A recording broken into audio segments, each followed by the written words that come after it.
Every 4 years, millions watch a single object rise into the stadium lights.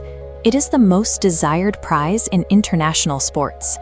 But the players lifting it on the podium are holding something they will never actually own.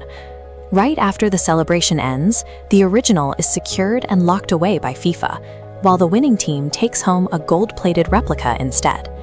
To understand why this specific item is kept out of the hands of its champions, we have to look at its physical construction and the history that forced it into existence. The origin of the modern trophy traces back to a crisis in 1970. That year, the Brazilian national team secured their third World Cup victory on the pitch in Mexico. Under the rules of the time, a third championship meant Brazil earned the right to permanently keep the original prize, the Jules Rimet Trophy. With the physical award taken permanently out of circulation, FIFA had an empty podium. They needed a replacement, a permanent physical standard that would belong only to the tournament itself. In 1974, FIFA commissioned Italian artist Silvio Gazzaniga to solve the problem.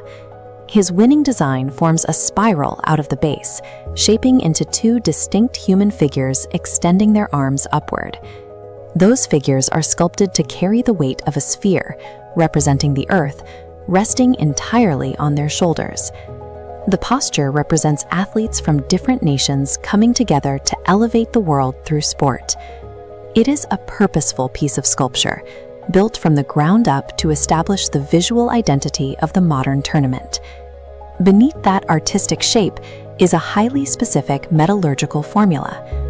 The metal you see here is 18-karat gold. This breakdown shows the exact composition: 75% pure gold, mixed with a 25% alloy of secondary metals. Pure gold is inherently soft and easily deformed. The secondary metals act as a binding agent, providing the tensile strength necessary to withstand aggressive handling.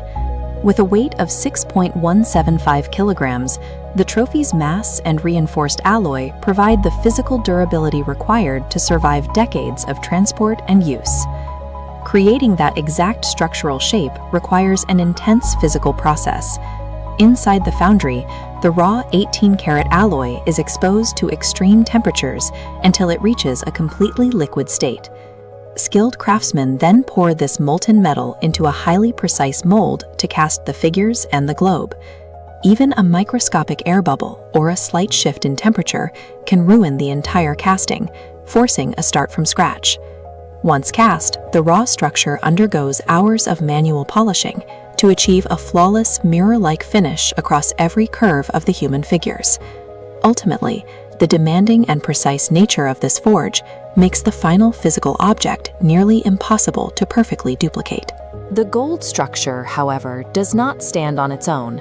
The base is constructed from 2 layers of malachite, a rare mineral with deep green swirls. This stone section serves a distinct functional purpose. It acts as a ledger. The names and years of every winning nation are engraved directly into the bottom edge. The malachite foundation physically ties the artistic gold sculpture above it to a continuously growing timeline of real athletic achievement. Today, that combination of artistic vision, dense metallurgical science, and an ever-expanding historical ledger makes the item completely unique. That exact material construction and ongoing record is why FIFA reclaims it after every final. It is an irreplaceable asset. It carries the weight of a global pursuit, representing the physical efforts of millions of players and the attention of billions of viewers. This high level of security protects a singular object that has become the definitive physical record of global human achievement.